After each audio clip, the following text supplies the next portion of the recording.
सभी भाइयों को प्यार भरा नमस्कार। दोस्तों, आपका स्वागत है ज्ञान पेटी चैनल में। इस वीडियो के माध्यम से आज हम आपको लेकर आए हैं एक काफ़ी ज्ञानवर्धक कहानी। परिवार के साथ ध्यान से सुनें। एक गांव में एक पति पत्नी रहते थे। दोनों खुश थे। अभी उनके कोई संतान नहीं थी। दोनों प्राणी शांत स्वभाव के थे। जब भी उन्हें फुर्सत होती वह सत्संग में जाते और साधु संतों की अच्छी अच्छी बातें सुनते। दोनों बड़े प्रेम से रहते थे।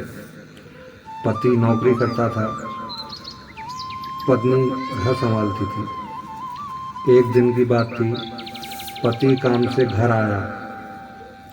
पत्नी ने उसे देखा, पानी पिलाया और कहा, आप क्या सोच रहे हैं?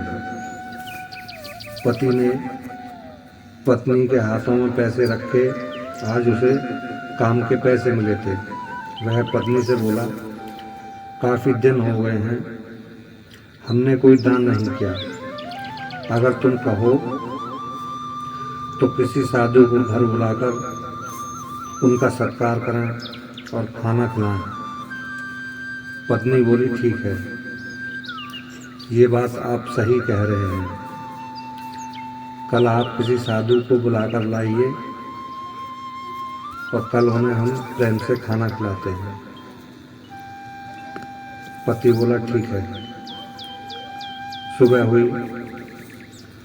पत्नी ने उठकर घर की साफ सफाई की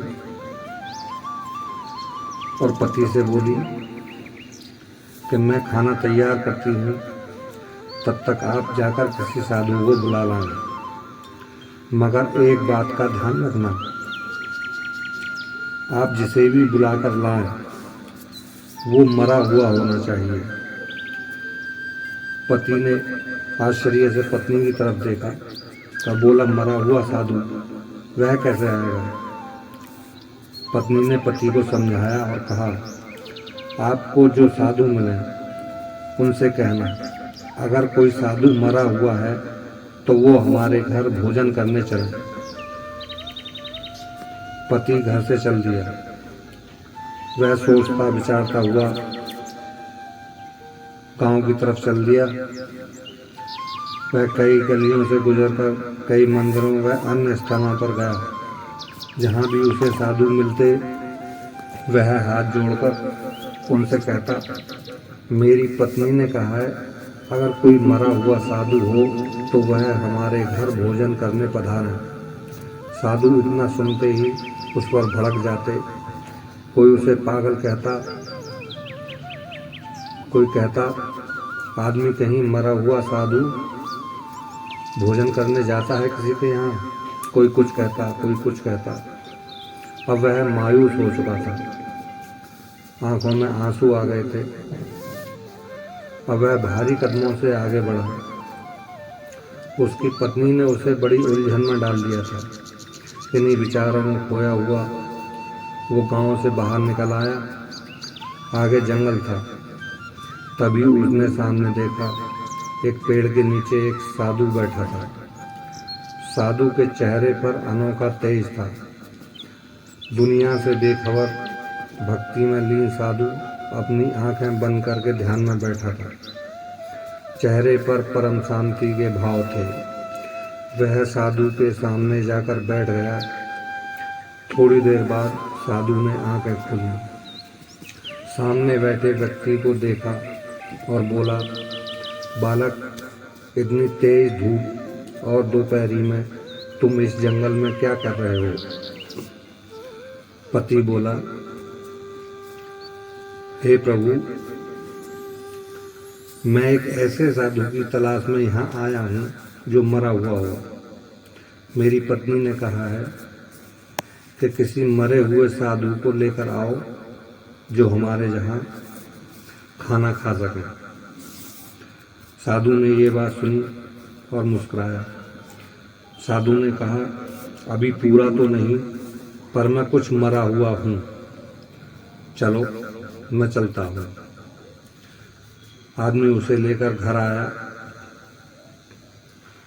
घर उसे साधु को बिठाला और पत्नी से कहा, साधु आ गए हैं, खाना तैयार करो।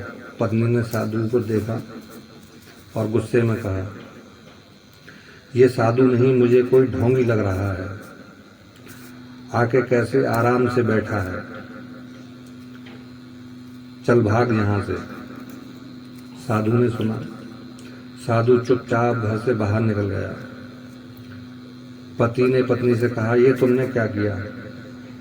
इतनी मुश्किल से साधु हमारे घर पधारे थे और तुमने उन्हें भगा दिया। पत्नी ने कहा, आप दोबारा जाओ, उन्हें बुला कर लाओ। पति फिर गया। वह साधु के पीछे पीछे दौड़ा। उसने साधु को रोका और हाथ जोड़कर विनती की, हे प्रभु, अपनी पत्नी की तरफ से मैं माफ़ी मांगता हूँ, कृपया आप हमारे घर चलकर भोजन करें। साधु दोबारा आया और आकर बैठ गया। उसकी पत्नी ने फिर साधु का अपमान किया। बोले, आके ऐसे बैठ गया है जैसे ये यहाँ कमा कर रख गया हो। पत्नी ने काफी उल्टा सीधा कहा और साधु फिर वहां से चले गए। फिर पत्नी ने पति से कहा, आप जाओ और साधु को बुलाकर लाओ। पति बोला, अब मैं नहीं जा सकता, मैं बुलाकर लाता हूँ और तुम साधु की बार बार बेइज्जती करती हो। पत्नी ने कहा, एक और बार मेरे लिए आप साधु को बुलाकर लाओ। पति फिर दौड़ कर गया। उसने फिर साधु को रोका और हाथ जोड़कर साधु के सामने बैठते हुए कहा, प्रभु, आप एक बार और मेरी विनती स्वीकार कर लें, एक बार और वापस हमारे घर चलें, मैं आपसे प्रार्थना करता हूँ। साधु ने मुस्कुराकर व्यक्ति की तरफ देखा और साधु दोबारा लौट चले। वह फिर वापस उनके घर आ गए थे। दोनों ने प्रेम से उन्हें बिठाला, उन्हें भोजन दिया। बड़े प्रेम से उन्होंने साधु को भोजन कराया। जब साधु भोजन कर चुके तब आदमी ने कहा, वह साधु से बोला, हे प्रभु, मेरी पत्नी ने कहा मरे हुए साधु को बुलाकर लाइए और आप आ गए। ये बात मेरी समझ में नहीं आई। साधु ने कहा, ध्यान से सुना। साधु ने कहा, जो व्यक्ति भक्ति में लीन हो जाता है और ईश्वर से प्रेम करने लगता है, उसका मन और इंद्रियां उसके बस में हो जाती हैं। काम, क्रोध, मद, मोह और लोभ, इन सभी का पतन हो जाता है।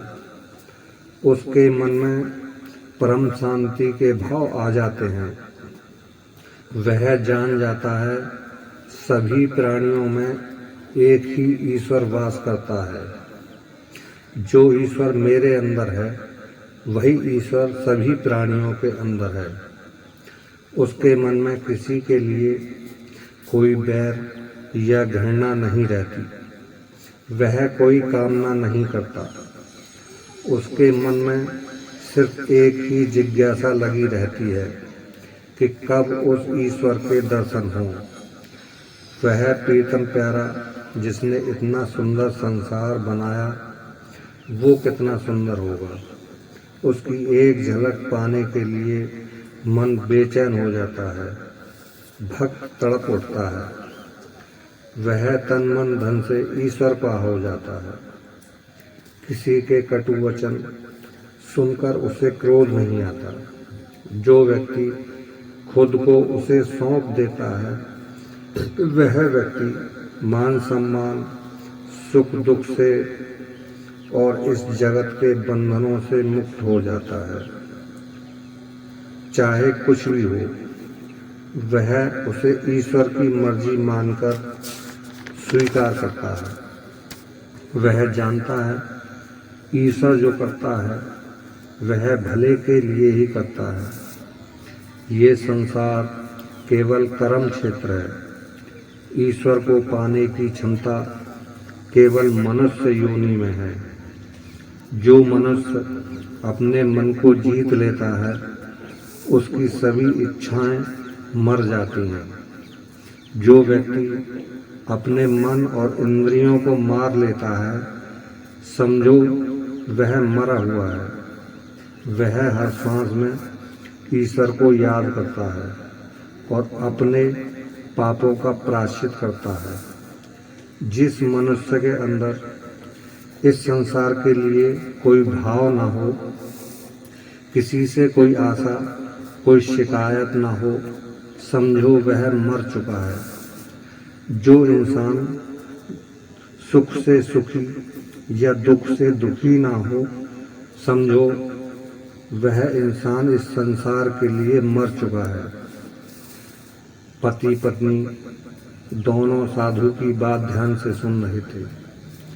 साधु की बात दोनों की समझ में आ रही थी।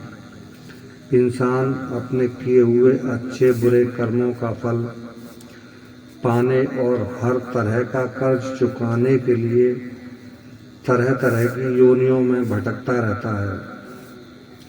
साधु की बात सुनकर दोनों पति पत्नी का मन निर्मल और आत्मा तृप्त हो चुकी।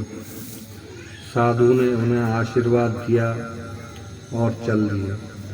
पति पत्नी साधु को तब तक देखते रहे जब तक वह नजरों से ओझल न हो गए।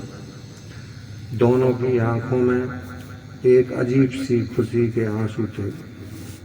तो दोस्तों, इस कथा में आपको क्या सीख मिली, कमेंट में बताइए। वीडियो को लाइक और चैनल को सब्सक्राइब कर लें, क्योंकि आगे और भी ज्ञानवर्धक कहानी हम आपके लिए लाते रहेंगे। सभी को प्यार भरा नमस्कार।